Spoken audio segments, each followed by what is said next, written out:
आपके लिए भोजपुरी सिनेमा सिर्फ एक करियर रहा या आप इमोशनली भी कनेक्टेड फील करती हैं भोजपुरी सिनेमा से? खींच के मेरी मम्मी ने बोला, तुम करना क्या चाहती हो?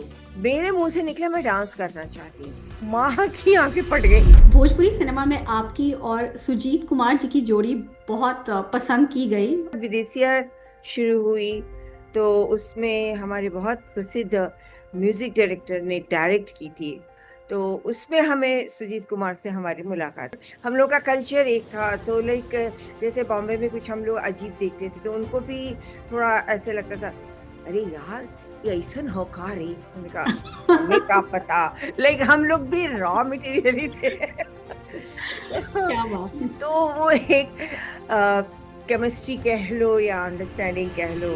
आपको क्या फर्क नजर आता है पहले के जमाने में और आज के जमाने में भोजपुरी सिनेमा में? जमीन आसमान का फर्क है। बहुत कुछ अलग था, बहुत कुछ मतलब टोटली अलग। उस जमाने में हिंदी फिल्म इंडस्ट्री में भोजपुरी लैंग्वेज को या किसी भी लैंग्वेज को उतना इम्पोर्टेंस नहीं मिलती थी या उतना लाइमलाइट नहीं मिलता था। सौदागर में आप लीड एक्ट्रेस थी, तो कैसा एक्सपीरियंस था सौदागर में काम करने का? सौदागर में काम करने के लिए मैंने 50 फिल्मों को रिफ्यूज किया। पाकीज़ा में आपने मीना कुमारी जी के लिए भी डांस सीक्वेंस किया था। कमाल अमरोही साहब एक ऐसी लड़की ढूंढ रहे हैं जो डांस अच्छा करती हो और मीना कुमारी से मिलती जुलती हो डुप्लीकेट के लिए। मैंने कहा गोपी भैया मैंने ऐसा सुना है, तो बड़े जोर से ऐसे मतलब पागल होगी, डुप्लीकेट करी। कैसा एक्सपीरियंस रहा रामानंद सागर जी के साथ रामायण शो करने का उस वक्त? बुलाया उन्होंने कि चल आजा हम रामायण बना रहे हैं। मैंने कहा चलो बढ़िया है, अब क्या हम क्या कर रहे हैं? मैंने कहा पापा जी यहाँ भी मुझे लाके आपने कहा। बोलते तुमको पता है? याद है ये गाना? सजना है मुझे सजना के लिए। वो अदा, वो नज़ाकत जो आज भी उतनी ही फ्रेश लगती है। लेकिन ये सिर्फ एक गाना नहीं है, ये एक ऐसी कलाकार की पहचान है जिन्होंने हर दौर में अपना असर छोड़ा। आपने इन्हें देखा है रामायण की कैकेयी के रूप में, स्ट्रॉन्ग, लेयर्ड, अनफॉरगेटेबल। और उससे पहले 70s और 80s के सिनेमा में उनकी अदा, उनका डांस हर फ्रेम को जिंदा कर देता था। हुस्न के लाखों रंग हो या फिर पाकीज़ा के टाइमलेस ग्रेस में, जहां उन्होंने मीना कुमारी जी के लिए डांस सीक्वेंसेस में अपनी कला का जादू दिखाया। लेकिन उनकी कहानी यहाँ से शुरू नहीं होती। ये सफर शुरू होता है भोजपुरी सिनेमा की पहली फिल्म गंगा मैया तोहे पियरी चढ़ेबो से, जहाँ से एक नई इंडस्ट्री ने जन्म लिया और वो उस इंडस्ट्री का हिस्सा बनी। एक ट्रेंड कथक डांसर जिनके लिए डांस सिर्फ परफॉर्मेंस नहीं, एक साधना है। उन्होंने फेम देखा, स्पॉटलाइट देखा और फिर एक दिन उस सबसे दूर एक नई जिंदगी चुनी। आज न्यू जर्सी में अपनी एकेडमी के थ्रू वो सिर्फ डांस नहीं, एक विरासत आगे बढ़ा रही हैं। आज इतने सालों बाद उनसे मिलना, I truly feel lucky. Please welcome Padma Khanna ji. नमस्ते Padma ji, welcome to good vibe show. Thank you so much to invite me on your show. Thank you, it's such an honour to have you on the show. इतनी amazing fact है ये पद्मा जी की, जो आपकी पहली movie थी वो भोजपुरी सिनेमा की भी पहली मूवी थी। जी। और मैंने कहीं पढ़ा है कि डॉक्टर राजेंद्र प्रसाद जो हमारे देश के पहले इंडिया के प्रेसिडेंट थे, उन्होंने नाजिर हुसैन जी से कहा था कि अपनी मातृभाषा में भी मूवी बननी चाहिए, और वहां से शायद भोजपुरी सिनेमा की शुरुआत हुई। Is it true? एक्चुअली बहुत बाद में मुझे ये पता चला कि इस तरह की बात हमारे नजीर हुसैन साहब से कुछ हुई थी, डॉक्टर राजेंद्र प्रसाद जी से।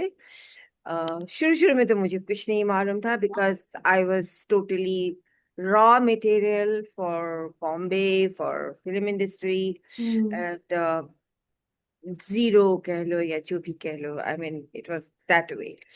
शूटिंग वूटिंग के दौरान, फिर उसके बाद कुछ प्रमोशन जो आजकल होता है उस तरह की कुछ फंक्शंस वगैरह में पता चला कि हाँ इस तरह की कुछ बातें हुई थी once upon a time with between Nazir sahab and हमारे राष्ट्रपति के साथ। तो अच्छा। I feel really proud of it. तो उस समय आपको नहीं पता था कि आप एक हिस्ट्री का हिस्सा बनने जा रही थी? It was just a normal start No, of your career. no, not at all, not at all. अच्छा, ओके। तो भोजपुरी सिनेमा में आपकी और सुजीत कुमार जी की जोड़ी बहुत पसंद की गई और आप दोनों की ऑन स्क्रीन केमिस्ट्री, गाने सब लोगों को बहुत पसंद आते थे। तो उसकी क्या वजह थी? उनके साथ काम करने का एक्सपीरियंस कैसा था? एक्चुअली देखा जाए तो सुजीत जी जो थे वो हमारे बाद फिल्म इंडस्ट्री में, यानी भोजपुरी फिल्म इंडस्ट्री में उनको वो मिला था, चांस हम्म। मिला था। उस फिल्म का नाम था विदेसिया। वो भी अच्छा। भोजपुरी फिल्म थी। हम्म। मैं गंगा भैया से एंट्री ले चुकी थी और दो तीन चार फिल्में थोड़ी बहुत साइन भी की थी। किसी की शूटिंग चल भी रही थी। अभी तो इतने साल हो गए, कुछ बहुत अच्छी तरह प्रेम नहीं है, लेकिन हाँ मोटा मोटी यही याद है। फिर उसके बाद विदेशिया शुरू हुई, तो उसमें हमारे बहुत प्रसिद्ध म्यूजिक डायरेक्टर ने डायरेक्ट की थी, अच्छा। S N Tripathi. अगर आपको कभी उनके गाने वाने तो बहुत सुनते होंगे। जी। तो क्योंकि वो भी उसी तरफ से बिलोंग करते थे, तो उसमें हमें सुजीत कुमार से हमारी मुलाकात हुई। और हम्म। चूंकि सुजीत कुमार भी उसी तरफ के थे, बनारस के थे, आसपास कहीं कोई किसी मतलब इंटीरियर गांव में, हम्म। बट या बनारस ही बोलते थे। तो वहां से फिर हम लोगों की थोड़ी केमिस्ट्री शुरू हुई। होता है ना एक हाँ। कुछ ऐसे मिल जाते हैं तो फिर अ, थोड़ी चुहलबाजी, थोड़ी ये थोड़ी वो। और फिर बॉम्बे में आके हम दोनों ही परदेसी थे एक तरह से हम्म। फिल्म इंडस्ट्री के लिए। तो हम लोग बहुत मतलब यहाँ पे दबे शब्दों में जो हम लोग मजाक वजाक करते थे ना, तो डर डर के मजाक करते थे, लेकिन फिर अपने भाषा में मजाक किया करते थे। और अपनी मतलब भोजपुरी में ही कुछ कहावतें बोल बोल के, मतलब इस तरह से। तो वो एक केमिस्ट्री कह लो या अंडरस्टैंडिंग कह लो, वो काफी हम लोगों की वो चलती थी उस जमाने में। क्या बात है, शायद एक ही जगह से थे इसलिए आप दोनों की केमिस्ट्री वहीं से एग्जैक्टली स्टार्ट एग्जैक्टली। हुई। और हम लोग का कल्चर एक था, तो लाइक जैसे बॉम्बे में कुछ हम लोग अजीब देखते थे तो उनको भी थोड़ा ऐसे लगता था, अरे यार ये ऐसा हो का रे। मैंने कहा हमें क्या पता, लाइक हम लोग भी रॉ मटेरियल ही थे। तो क्या बात है। इस तरह से बड़ा अपनापन लगता होगा आप दोनों को एक साथ, अपनापन है ना? लगता है, बिल्कुल बिल्कुल। अच्छा। तो पद्मा जी, आपके लिए भोजपुरी सिनेमा सिर्फ एक करियर रहा या आप इमोशनली भी कनेक्टेड फील करती हैं भोजपुरी सिनेमा से? अब उस वक्त तो मुझे एक, क्या कहते हैं कि मन मांगी मुराद मिली थी। अच्छा। बिकॉज मैं बहुत मतलब ऑर्थोडॉक्स फैमिली से थी, और मेरा पढ़ाई में मन नहीं लगता था, नॉट एट ऑल। हम्म। मार वार पड़ती थी, मम्मी की डांटें सुननी पड़ती थी, बड़ी नालायक हो, ये हो वो हो। वैसे भी उनका मन था कि बस ऐसे पढ़ा दें इसको, थोड़ा रामायण वामायण पढ़ने लगे, कुछ साइन वाइन करने लगे तो इसकी शादी कर दें। अच्छा। फादर हमारे थे नहीं। तो और भाई हमारे बहुत बड़े स्कूल में पढ़ते थे, तो माँ was not very well to do. लेकिन था उनका कि मतलब अनपढ़ न रह जाए लड़की, तो इस तरह से फिर भी उसमें भी हमारा जरा मन कम ही लगता था। तो एक दिन एकदम जो बोलते हैं ना कि खींच के मेरी मम्मी ने बोला, तुम करना क्या चाहती हो? तो मेरे मुंह से निकला, मैं डांस करना चाहती हूँ। अच्छा। माँ की आंखें फट गई, ऐसे करके देखने लगे, बोलते तुम्हारा दिमाग सही है क्या? आपने पूछा, मैंने बताया, तुमको कहाँ से पता चला? अब उस जमाने में कहाँ कौन बाहर निकलता था, कोई मतलब मीडिया नाम की कोई चीज नहीं थी। हम्म। फिल्में ब्लैक एंड वाइट हुआ करती थी, फिल्मों से कोई लेना देना नहीं था। कभी कभार कोई मैगजीन वगैरह हाथ लग जाती थी, तो उसमें अपने जमाने के फिल्म स्टार लोगों की फोटोज वगैरह देखा करती थी और उनके बारे में पढ़ा करती थी। हिंदी की मैगजीन्स होती थी, तो ऐसा लगता था यार, दिस इज द थिंग, ये बात है, या ऐसे होना चाहिए लोगों को। देखो तो क्या बढ़िया फोटो है, कितने अच्छे, मतलब एक जो एक होता है ना उस समय 8-9 साल की उम्र में क्या सोच सकता है ना एक इंसान। तो ऐसा कुछ देख के शायद मन में मेरे ऐसे जागृत हुई थी हम्म। इच्छा। और फिर उन दिनों स्कूल वगैरह में डांस वगैरह सिखाना, ललित कला हम्म। शुरू हुई थी, इंट्रोड्यूस होना। तो हम जिस स्कूल में पढ़ते थे उस स्कूल में कुछ 1 या 2 दिन डांस क्लासेस होते थे। तो उससे शायद मेरे दिमाग में कहीं स्विच ऑन हुआ कि मुझे डांस सीखना है। अच्छा। तो पता नहीं ऊपर वाले का इंडिकेटर था, आई डोंट नो, मुझे कुछ पता नहीं। लेकिन अब मैं सोचती हूँ तो ऐसा लगता है कि जब ऊपर वाला कोई रास्ता बनाना चाहता है तो वो धीरे धीरे वो पगडंडी तैयार कर देता है और फिर आगे आपकी मर्जी, मतलब like what ever it is just ऊपर वाले की मर्जी। बिल्कुल तो सही। वहां से फिर पता नहीं मेरी माँ के मन में क्या स्विच पैदा हुई। तो उन्होंने सोचा कि स्कूल में सिखाना एक अलग चीज हो जाती है। तो उन्होंने ये पता लगाया हमारे स्कूल से कि यहाँ जो सिखाते हैं वो मास्टर कौन है, वो हम्म। सिखाने वाले कौन है। तो उन्हें पता चला, उनका एड्रेस वगैरह उन्होंने लिया, उनके घर गई। तो बड़े ही वो अलग किस्म के मास्टर थे। हालांकि उनका इंट्रोडक्शन अगर मैं दूं तो गोपी जी के सगे मामा थे वो। अच्छा। उनका नाम था किशन महाराज जी, सुखदेव महाराज जी के सुपुत्र थे, गोपी जी के नाना के। अच्छा। तो एक तरह से गोपी जी के मामा थे वो। हम्म। तो लेकिन वो बड़े अलग किस्म के, मतलब ऐसा नहीं था कि लालच या जैसे उस्ताद वगैरह के हम्म। वगैरह के सिखाते हैं, तो ऐसा कुछ नहीं था। He was very very rude person, हो। Very rude person. जो हम्म। है मुंह पे बोल देना, तुमको अच्छा लगे ठीक है, नहीं अच्छा लगे बाय बाय। तो पहले तो वो राजी नहीं हुए हम्म। कि हम किसी के घर जाके सिखाएं। उनको बोला आपकी बेटी आती है स्कूल में, मैं सिखा दूंगा। हम्म। तो मेरी माँ ने कहा देखिए, ऐसा है कि मैं स्कूल उसको भेजती हूँ लेकिन मेरी जो फाइनेंशियली मैं इतनी ज्यादा अच्छी तरह मैं कुछ नहीं कर पाती हूँ। तो इसलिए मैं चाहती हूँ कि अगर वो सीखे इस चीज को तो हम्म। ढंग से सीखे, क्योंकि हमारे घर में जब ये शुरू होगा तो हमें बहुत बड़ी मुश्किलों का सामना करना पड़ेगा। उसके लिए मैं तैयार हूँ, हम्म। मेंटली मैं तैयार हूँ। और लेकिन मैं चाहती हूँ कि एक बार अगर वो शुरू करे, अगर उसको यही सीखना है तो कुछ ऐसा सीखे कि लगे कि हाँ उसने कोई चीज सीखी है। हम्म।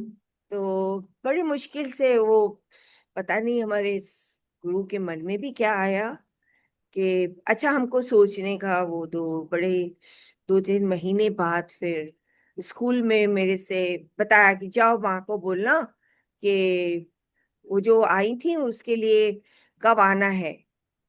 तो मैंने मम्मी को जाके बोला, मुझे नहीं पता था कि माँ ने उनके घर जाके कुछ अप्रोच किया था। हम्म। फिर माँ को मैंने आके बोला, मैंने कहा आपने बोला था वो डांस मास्टर जी को, तो डांस मास्टर जी बोले कि वो आके मिले ऐसा। हम्म। तो फिर मम्मी गई। तो मैंने कहा ठीक है, मैं जब आऊंगा मैं 2 रुपया लूंगा एक रोज का, हर क्लास का। हर क्लास का। तो और उस जमाने में 2 रुपया मीन्स लाइक आज के जमाने का 1000 रुपया, अरे बाप रे। इंडियन रुपीस के हिसाब से हम्म। अगर मैं कहूँ तो इंडियन रुपीस में उस जमाने में 2 रुपए 1000 रुपए के बराबर हुआ करता था। हम्म। इतनी मतलब थी उस वक्त रुपए का मूल्य जो था।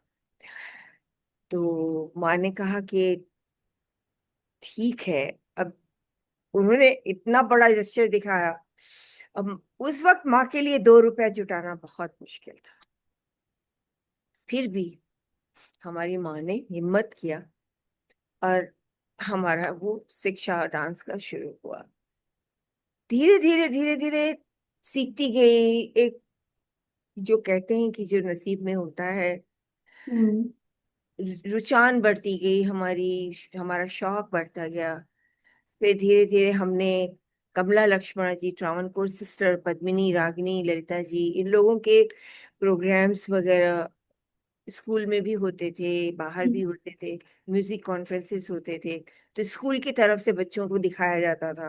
अच्छा। तो उस जमाने में हमारी मेंटोर कह लीजिए, पद्मिनी जी, अक्का बोलते थे हम लोग। बाद में जब हम फिल्मों में पद्मिनी आए थी, तो जब जो उनके एक्ट्रेस थी हिंदी मूवी। एक्ट्रेस ओ, एक्ट्रेस ओके। पद्मिनी, वो ट्रावणकोर सिस्टर के नाम से प्रसिद्ध थी। अच्छा। वो तीनों सिस्टर थी, पद्मिनी जी, रागिनी जी और ललिता जी। ओके। ये तीन सिस्टर थी जो ट्रावणकोर सिस्टर, ट्रावणकोर एक जगह है वहां पे, तो हम्म। ट्रावणकोर सिस्टर के नाम से वो लोग प्रसिद्ध थी। तो हम्म। ललिता जी का तो इतना फिल्मों में आना नहीं हुआ, लेकिन पद्मिनी जी और रागिनी की बहुत ज्यादा आपने फिल्मों सुनी होंगी, देखी होंगी।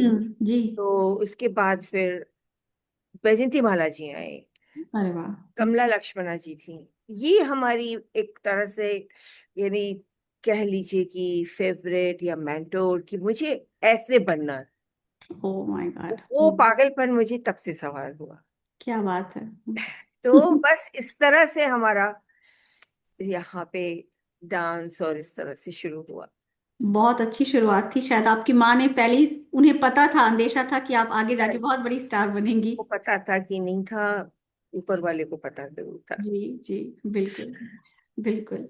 तो पद्मा जी, आपको फिर बॉलीवुड में कैसे ब्रेक मिला, मतलब हिंदी सिनेमा में कैसे काम मिला आपको? एक्चुअली हुआ क्या, जब हम भोजपुरी फिल्में कर रहे थे जी। तो भोजपुरी फिल्मों का एक दौर आया, काफी भोजपुरी फिल्में बनने लगीं। लेकिन उस जमाने में हिंदी फिल्म इंडस्ट्री में भोजपुरी लैंग्वेज को या किसी भी लैंग्वेज को हम्म। उतना कह लीजिए कि इम्पोर्टेंस नहीं मिलती थी, या उतना लाइमलाइट नहीं मिलता था। बड़े मतलब बहुत ही लो उससे देखा जाता था। अरे अरे पंजाब, अच्छा पंजाबी पिक्चर, अच्छा भोजपुरी, अरे हाँ ये नई भाषा, मतलब लाइक हम्म। इग्नोरेंस थी रीजनल फिल्मों के लिए। तो और जब मैं बॉम्बे आई तो उसके बाद जब गंगा मैया या दो चार और भोजपुरी फिल्में मिली, उसके करने के बाद हम गोपी भैया से मिले, हम्म। गोपी कृष्णा जी। जी। तो उन्होंने मुझे और मेरी माँ को बोला कि देखो, अगर तुमको फिल्मों में काम करना है, हिंदी फिल्मों में, अभी तो तुम भोजपुरी की हो, भोजपुरी फिल्में कब तक बनेंगी, क्या होगा, कुछ पता नहीं, इसका कोई भविष्य नहीं है। और हम्म। ऑफ कोर्स उस समय तो कोई नहीं। भविष्य नहीं था। तो फिर ये हुआ कि भाई, हम इतने रईस भी नहीं हैं कि हम यहाँ रह के बॉम्बे में और वहाँ की रहन सहन को अडॉप्ट करके आगे बढ़ें। और उस ज़माने में मतलब ये भी था, बड़ा हुआ भी था कि फिल्म इंडस्ट्री में रहना और सरवाइव करना, like it was impossible kind of thing. तो गोपी भैया ने बोला देख लो, अगर वाकई तुम यहाँ आना चाहती हो तो मेरे दरवाजे खुले हैं, तुम मेरे पास रह सकती हो, मेरे मामा की शागिर्द हो। हम्म। यहाँ तुम अपने डांस का भी प्रैक्टिस कर सकती हो, रियाज कर सकती हो। हाँ लेकिन अब खाना पीना रहना तो तुम्हें खुद से करना पड़ेगा। तो बारे हम लोग वापस चले गए कि भाई अब ये कहाँ कितना कौन करेगा, लाइक एक होता है कि भाई कर्सी से एक उन्होंने बता दिया, कह दिया, लेकिन आई डोंट नो कि ये हम कर पाएंगे कि नहीं कर पाएंगे। तो चलो, हमारी जो मर्जी थी, हमारा एक था, हमने काम कर लिया गंगा मैया और दिस एंड दैट, और हिट हो गई पिक्चर, बहुत अच्छा हुआ। लेकिन कुछ आगे कैसे होगा, क्या होगा, nobody knows about it। हम्म। तो फिर शायद गोपी भैया को किसी ने कांटेक्ट किया कि अरे यार, वो तुम्हारी जो भोजपुरी फिल्म की एक लड़की थी, आ, क्या वो और फिल्मों में काम करेगी? हम्म। तो गोपी भैया ने बोला कि पता नहीं, हमने तो उनको बोला तो था, but they have gone back. तो ऐसे कुछ दो तीन बार किसी ने कहीं से कोई पूछताछ हुई गोपी भैया के पास। तो गोपी भैया ने हमारे गुरु को कांटेक्ट किया, क्योंकि उनको उनके पास मेरा तो कोई एड्रेस वगैरह था नहीं, हम्म। कि वो जो आपकी शागिर्द यहाँ आई थी भोजपुरी पिक्चर के लिए, तो क्या वो और फिल्मों में काम करेगी, क्योंकि लोग मुझे पूछ रहे हैं। हम्म। तो फिर हमारे गुरु ने आके बताया कि भाई, तुमको अभी और बम्बई का यात्रा करना है। हम्म। तो ये हुआ कि क्या हुआ, फिर वहां से पता चला ये हो। फिर मेरे भी मन में इच्छा पैदा हो कि लोग पूछ रहे हैं, गोपी भैया ने बोला था माँ चलो, माँ चलो। हम्म। किस्मत में था आना, हाँ। आ गए। और हम गोपी भैया के पास ही रहे, अच्छा। और वहां से ही गोपी भैया ने काफी बड़े बड़े लोगों से हमारी इंट्रोडक्शन दी। उनमें से सुबोध मुखर्जी थे, गुरुदत्त साहब थे, उस जमाने के बहुत बड़े बड़े प्रोड्यूसर डायरेक्टर। तो सबसे इंट्रोड्यूस करवाया, और उस तरीके से मुझे फिर हिंदी फिल्मों में मौका मिला। क्या बात है। तो आपका वो एक फेवरेट फेमस गाना है जो मेरा फेवरेट भी रहा है, हुस्न के लाखों रंग, ओ जॉनी मेरा नाम से। तो जी। ये कहना सही होगा क्या पद्मा जी की वो गाना या वो मूवी आपके करियर का एक टर्निंग पॉइंट था हिंदी सिनेमा में? आप बहुत फेमस हो गई उसके बिल्कुल, बाद। इसमें कोई दो राय नहीं है, इसमें कोई दो राय नहीं है। क्योंकि हुआ क्या कि ऐसे छोटे मोटे रोल और इस तरह के रोल और ये सब तो चल रहा था साइड में, कभी किसी के ऑपोजिट, कभी कॉमेडी के हम्म। ऑपोजिट, कभी इस तरह से, कभी ऐसे मद्रास की एक दो और फिल्में की। हम्म। तो बाय द वे, सब सब मैं तो यही बोलूंगी कि किस्मत का खेल है। जिस तरफ जहाँ खींचती है और ऊपर वाला जहाँ ले जाना चाहता है, जी। उसके अपोजिट में आप कुछ नहीं कर सकते। नो मैटर व्हाट, आप घूम फिर के वहीं आएंगे जहां से आपको जो करना है। तो बस ऐसे ही एक पिक्चर चेतनानंद साहब की बन रही थी, आपको भी शायद पता होगा, हीर रांझा। जी जी, बहुत फेमस मूवी है। या प्रिया राजवंशन, राजकुमार राजकुमार जी थी। जी। तो उसमें बहुत सारी लड़कियां थी, मतलब एक तरफ 8 9 भाभियां, 7 भाभियां थी, एक तरफ रांझे हम्म। का पूरा गांव था, जो कि लड़कियां मरती थी रांझे की एक हम्म। झलक देखने के लिए। हाँ। तो उसमें हम लोग आ, रांझे की तरफ के थे। उसमें बहुत सारी और भी लड़कियां थी, हम्म। तो डेजी ईरानी भी हमारे साथ थी, वन ऑफ द डेजी ईरानी। तो और हम लोग बहुत, मतलब लड़कियों की झुंड थे उसमें। इस तरह फिर जॉनी मेरा नाम उस समय लॉन्च हो रही थी, हम्म। और उसके डायरेक्टर थे विजय आनंद जी, जी। जिसको वैसे उनका निकनेम गोल्डी साहब था। अच्छा। तो उनको एक नई लड़की चाहिए थी, हम्म। जो जिसके ऊपर कैबरे डांसर का ठप्पा न लगा हो। Oh okay. जैसे उस जमाने में बेला बोस जी थी, लक्ष्मी छाया जी थी, मधुमती जी थी, ऑफ कोर्स हेलन जी थी। So he was not in that favour कि उस तरह की चेहरे को लें, ताकि वो चेहरा सामने आते ही पब्लिक को लगे ओ ये तो ऐसा कैरेक्टर होगा। हम्म। He was to introduce a fresh चेहरा, जिसका कोई इमेज ना हो। हम्म। तो उन्होंने अपने बड़े भाई चेतन साहब थे, और हीर रांझा तो मतलब बोलते हैं ना, लड़कियों की भरमार, हुस्न का बाजार। उस जमाने में जब हीर रांझा की शूटिंग होती थी, तो लोग बोलते थे हुस्न के बाजार की शूटिंग हो रही ओह है। My God. वो मूवी मतलब थी भी जैसे कि यूनिक कोई भी, बहुत, पूरी हाँ, कविताओं वाली मूवी थी। या कविताओं वाले, और फिर मोस्टली उसमें फ्रेश चेहरे जो थे, वो तकरीबन नए चेहरे ही थे। अच्छी लड़कियां थीं, लेकिन फिल्मों में बहुत ज़्यादा इंट्रोड्यूस नहीं हुई थीं, और कोई उनका इमेज बना हुआ नहीं था। हम्म। तो उस हिसाब से फिर गोल्डी साहब ने चेतन साहब को बोला कि भाई साहब, मुझे एक अच्छी डांसर और एक खूबसूरत लड़की चाहिए, बहुत ज़्यादा ऐसा कुछ नहीं चाहिए मुझे, जस्ट नॉर्मल लुकिंग। हम्म।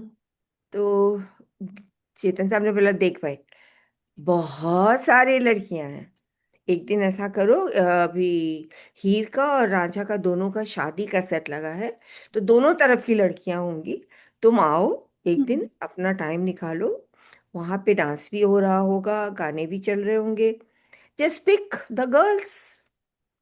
तो ऐसा कुछ हुआ, उन्होंने बात बात किया। अब गोल्डी साहब कौन से दिन आए, क्या हुआ, हमें तो कुछ पता नहीं। हम ना किसी को पहचानते थे, ना ही अपने मगन मस्त रहने वाले लोग। तो गोल्डी साहब कभी भी आए होंगे, देखा होगा, तो उसमें से 3 4 लड़कियों को उन्होंने सेलेक्ट किया। One hmm. Of the girl was me. अच्छा। तो बस उन्होंने ऑफिस वगैरह में बुलाया, बात बात किया। मैंने इसके पहले कौन कौन सी पिक्चरें की हैं पूछा, ये सब किया। तो बाकी तो हाँ, बोलते हैं देखो पद्मा, ऐसा है कि वहाँ उन्होंने डिस्क्लोज किया कि मुझे एक रोल है इसमें, कैबरे डांसर का। हम्म। उसके लिए मैं आर्टिस्ट ढूंढ रहा हूँ। तुम ऐसे तो ठीक है, मुझे लगता है कि तुम अच्छी डांसर हो और जो भी है, लेकिन तुम्हारी इमेज जो है ना वो एक भोली भाली और माँ बहन, मतलब इस तरह का इमेज है। और हम्म। तुम लगती भी बहुत ऐसी हो, बड़ी मासूम सी। हमें भी चाहिए वैसी, बट ऐसा है, मुझे लगता है तुम ये रोल नहीं कर पाओगी। हम्म। किसी और उसमें देखा जाएगा। अच्छा। बट आई रियली, मतलब मैं याद रखूंगा तुमको। हम्म। और मुझे ना बोलते हैं ना, थोड़ा सा यूपी का खून थोड़ा उबल गया। तो मैंने कहा अगर आपको बुरा न लगे तो मैं कुछ कहूँ। हम्म। हाँ हाँ जरूर। मैंने कहा गोल्डी साहब, एक बात कहना चाहूंगी कि मैं क्या दिखती हूँ और मैं क्या हूँ, वो तो मैं हूँ। हम्म। लेकिन ये डायरेक्टर के ऊपर डिपेंड करता है कि वो आर्टिस्ट से काम कैसे निकाल सकता है, क्या बात है। वो उसको चेंज कैसे कर सकता है। आर्टिस्ट ही तो सब कुछ नहीं करता, नहीं तो डायरेक्टर की जरूरत ही क्या हो फिल्मों में। हम्म। वाह। तो वो उस वक्त कुछ नहीं बोले, वो मुझे देखते ही रहे। तो और मेरी माँ अंदर इतना गुस्सा कर रही थी। फिर मैंने कहा अच्छा चलती हूँ, जैसी भी आपकी मर्जी। हम निकल आए उनके ऑफिस। मेरी माँ बाहर निकल के बोलती, इतनी बदतमीज हो तुम, ऐसे बोलते। मैंने कहा हेलो, क्या बात कर रही हो। उन्होंने हमारी, ठीक है, इंसल्ट नहीं की, बट ऐसे कैसे बोल दिया उन्होंने कि मैं कर ही नहीं सकती। हम्म। उन्हें क्या पता, अगर वो कुछ कराना चाहते हैं, हम्म। वो डायरेक्टर हैं इतने बड़े, तो डायरेक्शन किस बात का देते हैं। डायरेक्टर का मतलब होता है कि आप आर्टिस्ट को बताएं कि वो क्या चाहते हैं। जी। हमने बदतमीजी क्या की। हाँ, हमको अच्छा नहीं लगा उनको बात करना, तो हमने जवाब दिया नहीं बुलाएंगे, नहीं बुलाएंगे। लेकिन मैं भी थोड़ी अक्खड़ हुआ करती थी उस जमाने में, अभी भी हूँ, लेकिन बहुत बहुत ज्यादा सबसाइड कर लिया है मैंने अपने आप को। तो मैं भी बच के ही रहूंगी फिर सवाल जवाब करते वक्त। नहीं नहीं, ऐसा कुछ नहीं है। तो उस समय जरा जवान खून जी। था। 15 14 15 16 साल के बीच के थे, तो जरा वो यूपी का खून उबलता रहता था। तो बस बात आई गई हो गई, और मुझे तो कोई उम्मीद ही नहीं थी कि आई विल बी देयर। सो, और उनका एक चीफ असिस्टेंट था, सेकंड असिस्टेंट था, I am not remembering now. वो इंसान विदेशिया में हमें एस एन त्रिपाठी के सेट पे मिले थे। ही वॉज असिस्टेंट डायरेक्टर, और उस वक्त वो गोल्डी साहब के साथ काम कर रहा था। हम्म। वो आया एक, पता नहीं 15 20 दिन के बाद, क्या मोटी, हम लोग ऐसी बात बात करते थे, खुल गए थे जरा विदेशिया में। और उस समय थी भी मैं जरा सा खाई पिए घर की। तो मैंने कहा क्या है। बोलता है चल चल, गोल्डी साहब ने बुलाया। मैंने कहा मुझे, उन्होंने तो रिजेक्ट कर दिया था। बोलते, थोड़ा दिया डाउन, थोड़ा डाउन क्या है। जब देखो लड़ना झगड़ना, इतने बड़े डायरेक्टर। मैंने कहा देखो भाई, मैं उनकी बहुत इज्जत करती हूँ डायरेक्टर, लेकिन अजीब सा कहा ना उन्होंने कि मैं कर ही नहीं सकती इस तरह का रोल। हम्म। मुझे अच्छा नहीं लगा, मैंने बोल दिया। हाँ हाँ ठीक है, चलो बुलाया है। मैंने कहा मुझे बुलाया। बोला, हाँ। ओके, गई मैं। मैंने कहा पता नहीं यार, अभी क्या होगा मालूम नहीं। तो बोलते हैं ऐसा है पद्मा, मैंने तुमको उस रोल के लिए सेलेक्ट कर लिया है। कल तुम ड्रेस वाले के पास जाके ड्रेस का नाप देना, क्या बात है। मेजरमेंट दे के आना।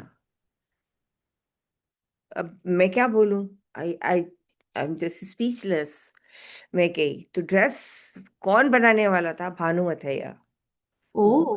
वन ऑफ द, उस समय भी वो बेस्ट ही थी। बेस्ट ही थे, वाह। तो खैर उन्होंने नाप वाप लिया, ये हुआ वो हुआ। उसके बाद गाने की रिहर्सल शुरू हुई। मेरी तो नानी याद आ गई। कभी नहीं किया ना इस तरह, हाँ, मतलब बड़ा लाइक था। Totally western, totally not only western, the style is cabaret, seducing kind of moments. दिमाग में कभी सोचा ही नहीं था।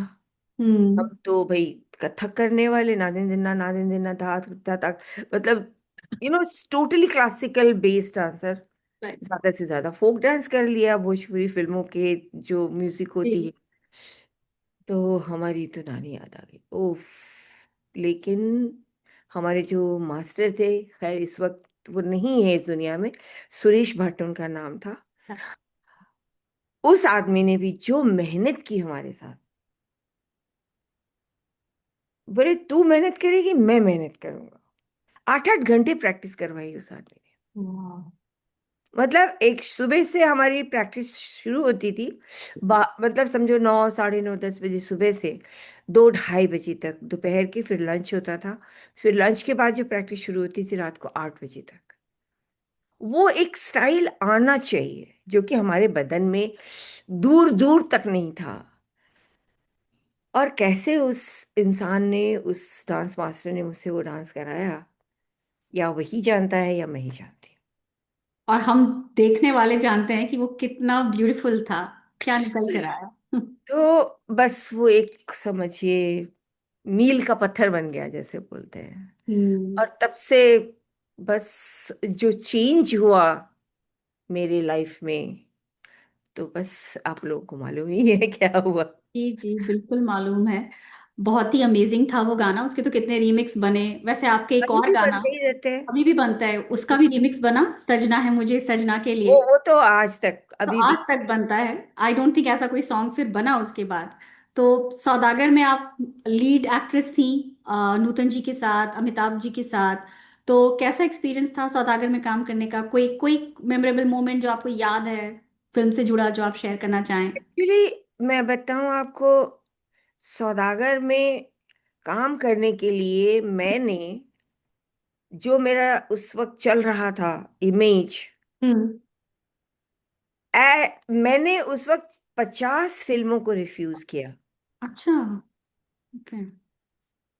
गिनती में। और बाकी आजू बाजू जो हुआ होगा हुआ होगा, लेकिन गिन के मैंने 50 फिल्मों को रिजेक्ट किया था, उस तरह की रोल वाले, जिसमें बहुत हिट हिट फिल्में थी जो कि और लोगों ने किया और बहुत नाम हुआ उनका बाद में। सिर्फ इसलिए कि मैं चाहती थी कि जैसे मैं भोजपुरी से कैबरे में प्रसिद्ध हुई, वैसे मैं कैबरे से अब मैं सोशल में जाऊं। अच्छा।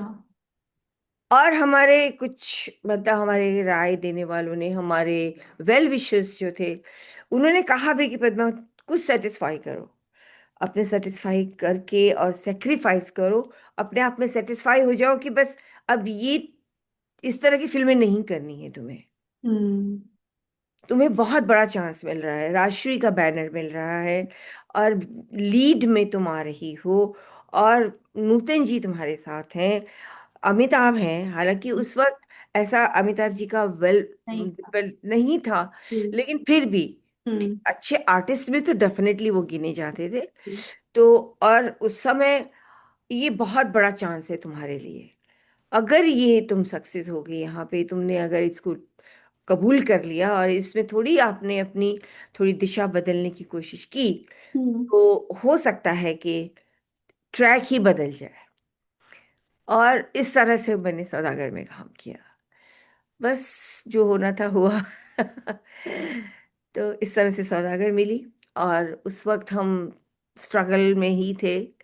और जो शूटिंग होती थी हम लोगों की बांग्लादेश में, कलकत्ता में हम लोगों का हॉल था, और बांग्लादेश के बॉर्डर पे हम लोग शूटिंग करते थे। और वहाँ पे सबसे बड़ा मुझे अभी भी जो याद है कि वहाँ जाने के लिए ऑफ कोर्स गाड़ी और ये सब तो था ही, लेकिन लोकेशन पे पहुँचने के लिए वहाँ एक नदी से गुजरना पड़ता था। ओह। और वो नदी ऐसी थी कि सुबह से लेके दोपहर तक उसमें बहुत अच्छी तरह पानी होता, मतलब भरा भरा रहता था। और बोलते हैं कि एकदम ऐसा लगता था कि कितनी बड़ी नदी है। लेकिन 12 बजे के बाद उसका पानी घटने लगता था, और 3 बजे तक वो नदी सूख जाती थी। ये तो बहुत ही अजीब सी नदी थी। Exactly exactly। वो एक्चुअली नदी नहीं थी, वो अच्छा। समुद्र और किसी नदी का मिलन था, मतलब ओह। खाड़ी जैसा था। तो अच्छा। जब वो भराव होता था समुद्र का, तो एकदम पानी भरा रहता था, और जैसे ही वो समुद्र उतरता था तो वो पानी भी उतर जाता था। तो हम लोग तो ऐसे फंस जाते थे। और हम लोग, मैं, अमित जी और सब लोग बैठ के, जो स्टाफ के लोग थे, बातें करते थे कि ये ना राजश्री वालों, प्रोडक्शन वालों ने चुन के लोकेशन दी है कि अगर हम लोग यहाँ से भागना चाहें तो भाग भी नहीं सकते।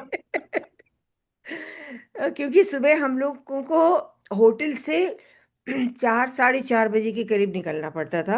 हम्म। तो ड्राइव करके जब हम लोग जेटी पहुंचते थे तो 1.5, 2 घंटा लगता था। फिर उसके बाद वो नदी आती थी, फिर हम लोग नाव से जाते थे। तो नाव से 45, 50 मिनट्स के करीब लगता था लोकेशन पे पहुंचने के लिए। फिर शूटिंग वगैरह शुरू होती थी तो नदी तो सूख जाती थी, बैठे रहो। जब नदी में पानी भरेगा तब आप जा सकते हो बाहर। वो तो हालत खराब हो जाती थी हम लोगों की। हम, देखा जाए तो हम सो ही जाते थे नाव पे चढ़ के। मैं हम्म। और अमित जी अपना एक एक दरी बिछा के और हाथ का तकिया लगा के, वह जब आएगा 1, 1.5 घंटे के बाद उठा देना हम लोगों को। तो इस तरह की बहुत अच्छी मेमोरीज है वहां पे भी। क्या बात है, बहुत ही अमेजिंग और बड़ी डिफरेंट सी मेमोरीज हैं आपकी इस मूवी को लेकर के। तो पद्मा जी, आपकी डांस की बात करूं तो हमें बाद में पता चला ये कि पाकीज़ा में आपने मीना कुमारी जी के लिए भी डांस सीक्वेंस किया था। जी। अ, जी, तो वो उसका एक्सपीरियंस कैसा था? मतलब उसमें आपका सिलेक्शन कैसे हुआ? क्या ऑडिशन होता था कि कौन अच्छा डांस कर सकता है, या सबको पता था कि आप अच्छी डांसर हो? एक्चुअली हुआ क्या, अ, कमाल अमरोही साहब जो डायरेक्टर थे उसके, उस जमाने में कुछ गिने चुने ऐसे डायरेक्टर थे। जैसे आसिफ साहब के साथ तो खैर मैंने काम नहीं किया, महबूब साहब के साथ भी काम करने का मौका नहीं मिला। उनमें कमाल अमरोही साहब एक थे जिनको के साथ मुझे काम करने का मौका मिला। ये कुछ ऐसे डायरेक्टर थे जो बोलते हैं ना बाल की खाल निकालना, हम्म। वो इस तरह के थे। उनमें से एक कमाल अमरोही साहब थे। तो उनको ऐसी लड़की चाहिए थी जो मीना आपा के कद काठी की हो, उनके बॉडी के वजन की हो, हम्म। और उसकी चाल ढाल, बोल चाल, हाव भाव मीना कुमारी से मिलता हुआ होना चाहिए। उसके नाक नक्श भी कुछ हद तक मिलने चाहिए। अच्छा। तो बहुत सारी लड़कियां आई, ऑडिशन नाम की तो चीज नहीं थी उस जमाने में। लेकिन हाँ, आ, बुला के देखते थे, चाल देखते थे, चला के देखते थे, इस तरह से तो होता था। अब एक तरह से ऑडिशन कह लीजिए आप। हम्म। तो मुझे, और मीना आपा मेरी फेवरेट हुआ करती थी। ही वॉज शी वॉज, मैं इंडस्ट्री में नहीं थी तब भी मैं उनकी पिक्चरों को बहुत पसंद करती थी। हम्म। तो और मुझे ऐसे उड़ती उड़ती खबर मिली कि कमाल अमरोही साहब एक ऐसी लड़की ढूंढ रहे हैं जो डांस अच्छा करती हो और मीना कुमारी से मिलती जुलती हो, हम्म। डुप्लीकेट के लिए। अच्छा। तो मैंने कहा मैं मिलती जुलती तो मैं कहाँ से हो सकती हूँ, आई डोंट नो, बट हाँ डांस तो कर लेती हूँ मैं, डांस में तो कुछ नहीं है। और उनसे मिलना पड़ेगा। तो मैंने कहा अगर मैं उनसे मिलना चाहूँ तो कैसे मिल सकती हूँ। फिर मैंने, मेरे गुरु गोपी भैया, फिल्म इंडस्ट्री में हमारे गुरु, हमारे मेंटोर, हमारे जो भी कह लो, मैंने कहा गोपी भैया मैंने ऐसा सुना है, और मुझे मन करता है करने का। तो बड़े जोर से हंसे, मतलब पागल होगी, डुप्लीकेट करेगी। मैंने कहा आप ये तो समझो, पर्दे पे लोग मुझे कुछ क्षण के लिए मीना कुमारी समझेंगे।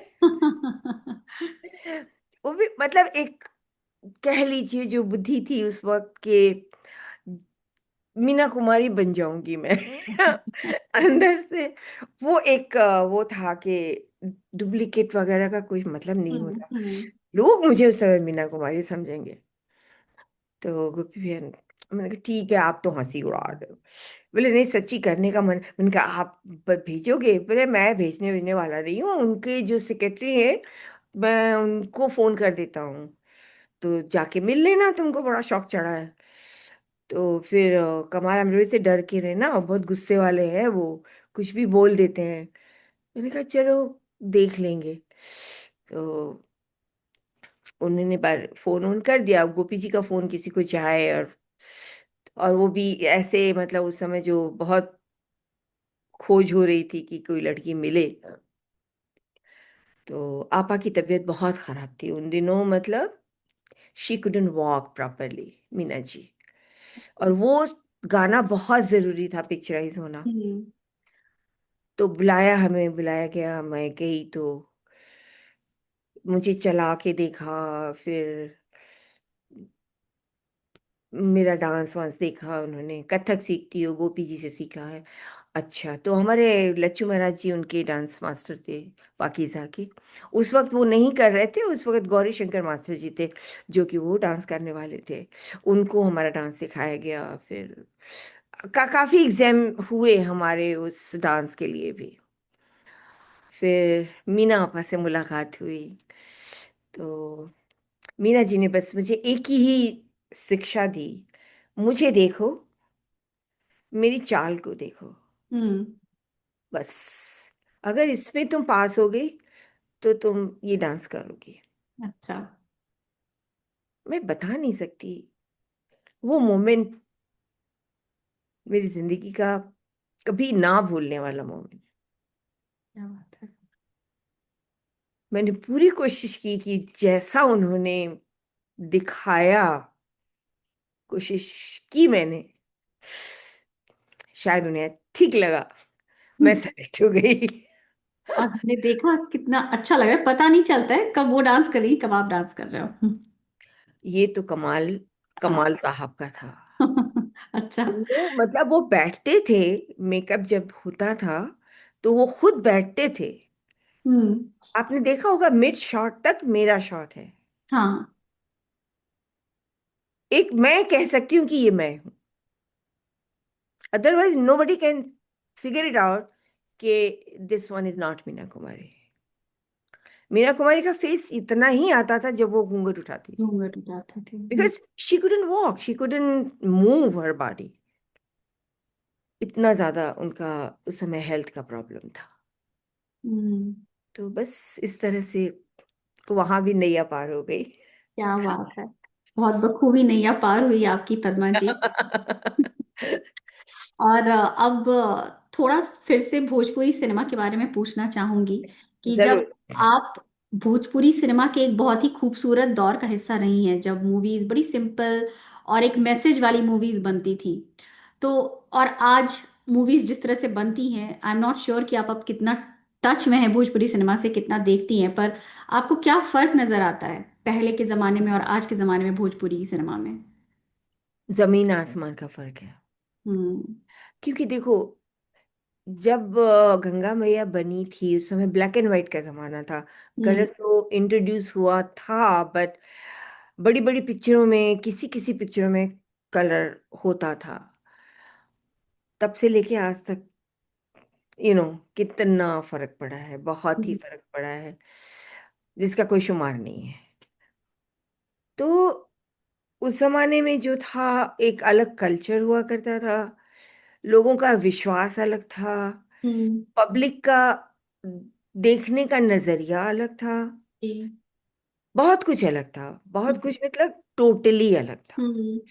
फिर धीरे धीरे चेंज होता गया, कलर का जमाना आया, कुछ लोगों की सोच विचार बदले, रहन सहन बदला, बहुत सारी चीजें बदली। जी। भोजपुरी में भी, भोजपुरी कल्चर में भी बहुत सारी चीजें बदली।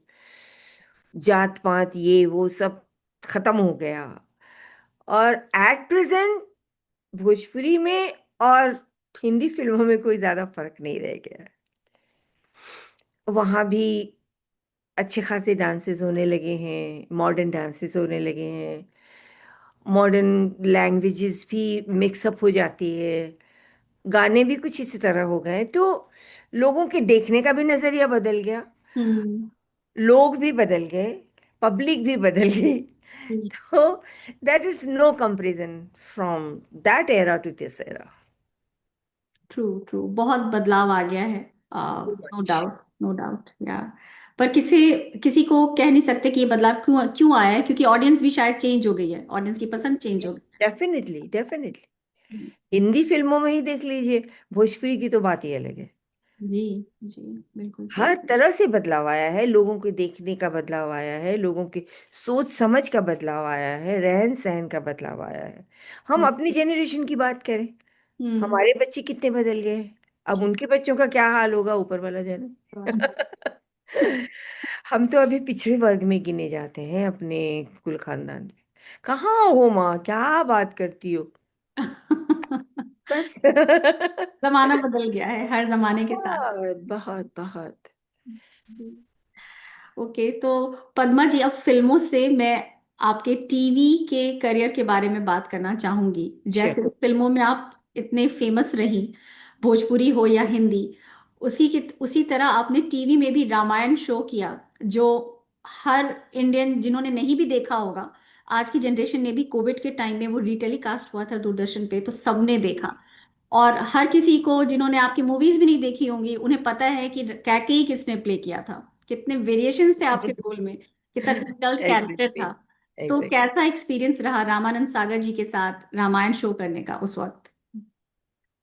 एक्चुअली टीवी का क्या हुआ कि जब टीवी स्टार्ट हुई तो हमने उस वक्त इंडस्ट्री से थोड़ी दूरी बना ली थी, अच्छा। क्योंकि शादी वादी हुई थी हम्म, तो जरा बच्चे बच्चे के चक्कर में, फैमिली के चक्कर में हमने 6-7 साल तक फिल्म इंडस्ट्री में बिल्कुल पार्टिसिपेट नहीं किया था। बच्चे थोड़े बड़े हुए तो एज इट इज जैसा होता है कि ऐसा लगा यार बोर हो रहे हैं। तो हमने फिर टीवी मैंने कहा चल टीवी देखते हैं, हम्म, क्योंकि अच्छा लगता है घर घर में छोटे पर्दे पे आना। और उस समय जो सीरियल चल रहे थे, खानदान और ये सब, जो उस समय ब्लैक एंड वाइट के सीरियल थे, हम्म, अच्छे लगते थे, मैं खुद ही देखा देखा करती थी। तो उस जमाने में 2-3 सीरियल मैंने किए, साइन किया किया। तो इस तरह से चल रहा था। और पापा जी मतलब रामानंद सागर जी हमारे बहुत ही करीबी कह लीजिए या जैसा भी कह लीजिए, कि हमारा उनका बहुत पुराना नाता था। क्योंकि हम्म, जब वो जेमिनी मद्रास की जो जेमिनी जी, वो थी फिल्म, प्रोडक्शन हाँ, कंपनी, फिल्म। तो उसमें वो डायरेक्टर हुआ करते थे। और उसमें से हम लोगों ने हमने वहाँ काम किया। हम उस समय जब वो वहाँ थे, हमने उनके साथ काम किया, डांस वांस करी। और अ, उसके बाद फिर जब बॉम्बे में उन्होंने पिक्चरें बनाई, जलते बदन वगैरह, फिर हमने उनके साथ वहाँ भी काम किया था। तो वो एक जानकारी थी हम लोगों की। तो जब उन्होंने रामायण स्टार्ट करने की ठानी, तो पहले तो ये हुआ कि रामायण पर ही बहुत ज्यादा कंट्रोवर्सी खड़ी हो गई थी। अच्छा। पर समहाउ या बहुत बहुत ज्यादा कंट्रोवर्सी खड़ी हुई थी। हमारा ऐसा हुआ कि 6 एपिसोड बनाने के बाद भी पापा जी को दिल्ली में जाके धरना देना पड़ा था। अच्छा, मुझे नहीं पता है ऐसी कौन सी कंट्रोवर्सी आई थी उस वक्त। अ, जानती तो है आप, ये तो हिंदू धर्म का बढ़ावा है, दिस अच्छा अच्छा, दैट, ठीक है। In that. जी तो जी। बहुत ज्यादा इसमें हम चर्चा नहीं करेंगे। हम्म। तो आपको याद होगा, अगर आपने शुरू शुरू के रामायण का एपिसोड देखा होगा, तो दादा मुनि यानी अशोक कुमार अशोक जी कुमार जी आते थे। सूत्रधार हुआ करते थे। जी जी। तो वो उस तरह से पापा जी ने उसको प्रेजेंट किया कि इट्स नॉट लाइक अ धर्म, hmm it's a Hindu culture जो हमारे पुराने जमाने में हुआ करता था, कि एक भाई, एक माँ, एक बाप किस तरह से सिचुएशन में फंस जाते हैं, उसको हमने एक अलग रूप में लेके हमने प्रेजेंट किया है, जो कि हमारे अंदर बैठे हुए लोग, देहातों में बैठे हुए लोग उस चीज को समझते हैं। हम्म अगर हम भाई भाई, राजा और महाराजा के तौर से इसको प्रेजेंट करेंगे तो शायद उनके दिमाग में ये चीज ना बैठे। और जी। हमने एक अलग कैरेक्टर वो किया है। तो इसमें धर्म की कोई बात नहीं है। बहुत मुश्किल से वो सीरियल स्टार्ट हुआ था, हम्म पब्लिक मतलब पब्लिसाइज हुआ था। तो वहां पे, खैर ये तो स्टार्टिंग की बात हो गई, हमारी उनकी जो बात हुई, तो बुलाया उन्होंने कि चल आजा, हम रामायण बना रहे हैं। मैंने कहा चलो बढ़िया है। अब क्या हम क्या कर रहे हैं, कैकेयी। मैंने कहा पापा जी यहाँ भी मुझे लाके आपने कहा। बोलते तुमको पता है कैकेयी कौन थी? हम्म। मैंने कहा क्या थी, राम को भेज दिया, गालियां देते हैं लोग। तो बोलते वो गालियां जो देते हैं वो बेवकूफ है। कैकेयी किसकी पुत्री थी तुमको पता है? किस, एक्चुअली वो किसकी बेटी थी? मैंने कहा पता नहीं। वो थी कई राजा, कोई कैकेयी का राजा था। बोले नहीं, वो ब्रह्मा की पुत्री थी। ओह। ब्रह्मा की मानस पुत्री कैकेयी हुआ। अच्छा। somehow she have recreate their thing and she came to the Kaikeyi राजा। अच्छा। और उसके नाम पे ही कैकेयी नाम पड़ा, क्योंकि उसके बाप के राज्य का नाम कैकेयी था। हम्म। इसलिए पहली औलाद जब भी हुई, लड़की हुई, तो उन्होंने कैकेयी नाम अपने राज्य के नाम पे रखा। और कैकेयी पैदा इसलिए हुई थी कि विष्णु का जब अवतार होगा, रावण का संहार करने में कैकेयी की ही भूमिका होगी, नहीं तो राम को रावण मिलता कैसे? बात तो सही है। ना कैकेयी वनवास सात भेजती ना समुंदर राम जी को पार, रावण क्या, मिलता। सात समुंदर पार विष्णु करके भी कैसे वहां पहुंचते राम के अवतार में? हम्म। तुम क्या समझती हो? पूरा डिटेल उन्होंने मुझे समझाया कि ठीक है तुम्हें गालियां तो पड़ेंगी, बट तुम ये क्यों नहीं समझती कि लोग याद कितना रखेंगे तुमको? सही बात है। कौशल्या को कोई कम याद रखेगा, सुमित्रा को तो भूल ही जाएंगे, तुम हमेशा याद रहोगी। इस तरह से हमने वो कैकेयी की भूमिका निभाई। लेकिन इसमें पूरा पूरा जो जाता है सहयोग, हम्म। वो पापा जी को जाता है, रामानंद सागर जी को।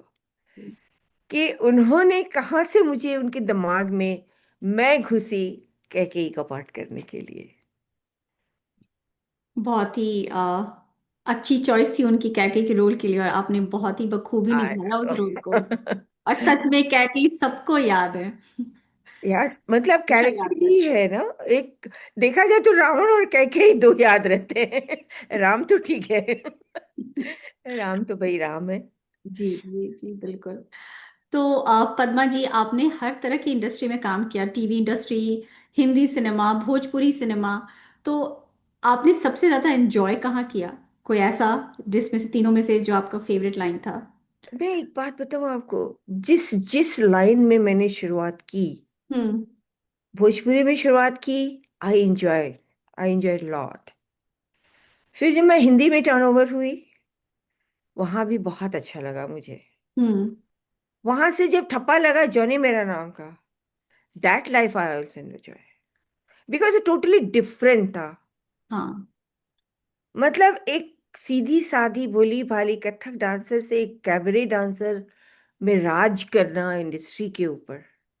उसके बाद तो पता नहीं कितने आर्टिस्ट कैबरे डांसर बने, नाम कमाया, शोहरत कमाई। लेकिन जो मेरे साथ गुजरा, उसमें मैंने बहुत एंजॉय किया।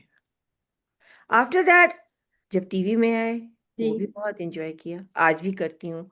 आज भी हम्म। लोग मुझे, बहुत से हमारे स्टूडेंट्स आते हैं, उनके माँ बाप रामायण को ही याद करते हैं, और उनको ताज्जुब लगता है कि मैं टीचर हूँ यहाँ पे। तो I enjoy every field, and today I am enjoying this field also. बहुत खूब। तो पद्मा जी, इतनी ज्यादा फिल्म इंडस्ट्री की या टीवी इंडस्ट्री की जो लाइमलाइट होती है, वो लाइमलाइट, वो ग्लैमर, सब कुछ छोड़ करके आपने यूएसए आने का फैसला कैसे किया?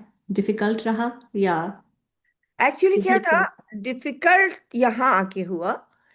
पहले तो होता है ना, अमेरिका जाएंगे तो ऐसे मन में लड्डू फूटते हैं कि हम तो अमेरिका जाएंगे। और पहले शो वगैरह में करती थी डांस, हम्म। मतलब जो यहाँ पे म्यूजिकल शोज आते थे, तो बड़ा अच्छा लगता था। फिर ऐसा लगता था कि अरे मैं तो अमेरिका जाके बस जाएंगे। और उसी दौरान हम लोगों ने यहाँ का ग्रीन कार्ड होता है, जी। वो हमने ले लिया था ऐसे ही बस, अच्छा। मिल गया तो ले लिया। हाँ। और बाय द वे हमने ले लिया, अपने पूरी फैमिली का मिल गया था हमें। वाह। तो मतलब family in the sense me, my husband, my kid, यानी हम्म। किसी को कोई रोक टोक नहीं थी। और फिर एक टाइम ऐसा आया, कुछ होता है ना जिंदगी में, उतार चढ़ाव आते रहते हैं। कुछ ऐसा समय आया कि हमें ये डिसीजन लेना पड़ा कि अब शायद हम इंडिया में नहीं रह पाएंगे अपने बच्चों के भविष्य के लिए।